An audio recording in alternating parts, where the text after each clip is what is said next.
So this is a quick video I wanted to make before getting back on the Sonic anniversary celebrations, but I just had to go over what's been happening recently with the whole NSO update and how it added N64 and Mega Drive games. My initial thoughts were mixed with hype, shortly followed by deflation when looking at that price point. And this price hike was substantial, and it seems like many people agree with that point, as the trailer for the expansion pass is Nintendo's most disliked video.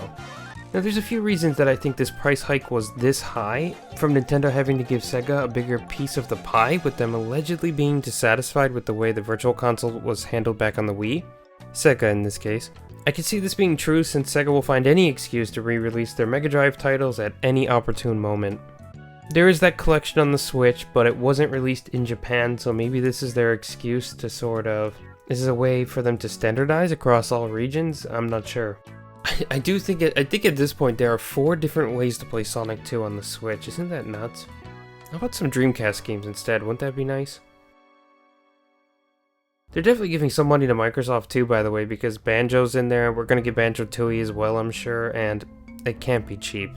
These licensing fees have added up more than maybe even some of us might have thought, and this might be the final result.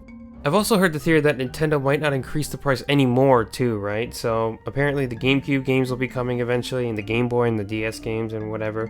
I mean, we can just safely assume this. I'm a bit skeptical though, especially when it comes to the GameCube games. I mean, just look at Mario 3D All-Stars. My thought process is that GameCube era with PS2 and Xbox, it kind of kickstarted our modern gaming era where the gaps between the generations wasn't so big. And I could see them charging a premium for GameCube titles. There really is nothing that's stopping them from putting out GameCube games one by one and charging like $30 or $40. I hope they don't do that, but you really never know. Just look at the value of Smash Melee by itself. Now I know this is because the community and the popularity of the game in esports has driven the price up, but it's not the only game. So I think in terms of the subscription, if they do add GameCube, I mean, what's stopping them from making the price $100? I know some people think this might be out of the realm of possibility, and I kinda think so a little bit, but having every main home Nintendo console represented in some way is huge for them, and I think they'll try to make that work, especially given that the Switch they're banking a lot on this one. But then again, I don't think we're gonna see them add it anytime soon though, because I think the Switch, like I mentioned in the OLED video, is a slow burn. They're gonna really push everything out slowly in order to extend the lifespan of this console. It's their new thing going forward. I really do believe that. And we can't forget that Nintendo's in a great financial position now too. They're selling consoles left and right. The Switch OLED model is already hard to find, with scalpers taking it and reselling it for way more than it's worth. It's like that here in Japan. I'm seeing it go for twice the retail price. Nintendo knows they're in demand, so it would take a Wii U level failure to humble them once more, and I do not see this happening, of course. But you know, to be fair, we see this not only with them, but this has happened with others as well. Dare I say Xbox is the cooler company, especially after the whole initial Xbox One humble pie. Granted, Phil Spencer took over, and then I think that's had a lot to do with it too, but Sony was the same way with the PS3 not selling at all at first. I think a lot of the decisions they made during the especially middle to end of the PS3 life cycle, or at least was more consumer friendly, and then that of course went the complete other way when PS4s and PS5s started flying off the shelves. You know, to be honest, I'm not sure if I'm going to get this expansion pass. I mean, it depends, but since it's out and we're getting more and more footage, it's not looking so good. Speedrunners have already found flaws within the game, such as fog issues, rendering issues, and input lag. And while I do expect a bug here or there, of course, nothing's going to be perfect, I think these issues are just way too numerous, and it goes to show the nature of half-assing things that Nintendo seems to have with these older games. NES and Super NES emulation is easy at this point, so it hardly takes any effort to slap an emulator on there. But let's be real, the N64 is a complex system in terms of emulation. It's not easy to get, and you think Nintendo might be off the hook here. But give me a break. It's not their first time doing this, it's their 3rd time. You're telling me that they haven't figured this out yet? Do me a favor. In an age where you see widescreen patches made by fans, or straight up better versions of a game like Super Mario 64 on PC, it makes you wonder how much Nintendo actually cares about what the fans want. There's clearly a market for these older games, and Nintendo should treat them like how Disney does their older movies. Now, I don't know if this has happened or not, but could you imagine Disney putting out a Blu-ray of Snow White with a random frame skip or grain and it just doesn't look good or something? People would go nuts. Sure, it's a movie and I know it's not a game, but it's not so much about the medium as it is about the care behind the process.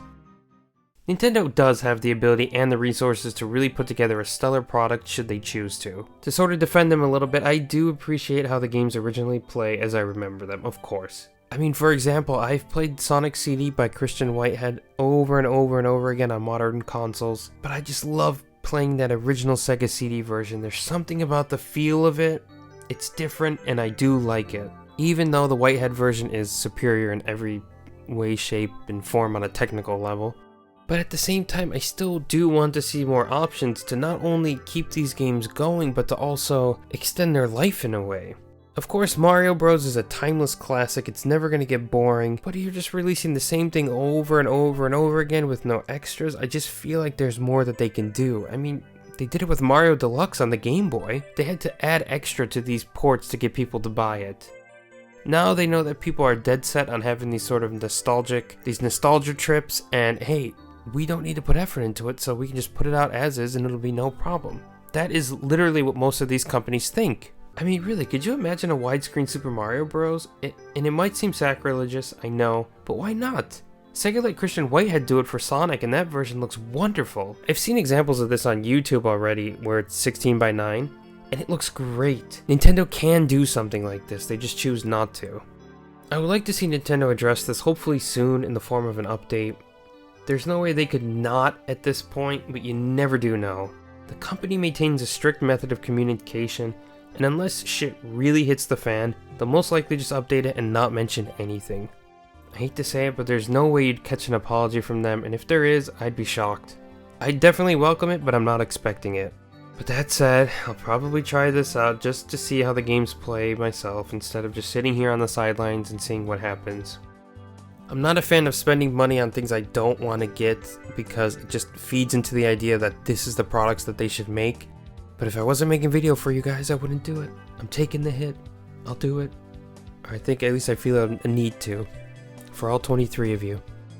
I hate to see it happen to the N64, which just might be my favorite console of all time. I know, I'm one of those people. I love the N64. I had such high hopes for this, and the original N64 style controller being up for sale, along with a pretty solid selection of titles to start off with, really got the hype train tootin'. But with glitches in Mario Kart 64 preventing saves, messed up fog in Zelda, Ocarina of Time, and so on, it's easy to see why so many people are deflated.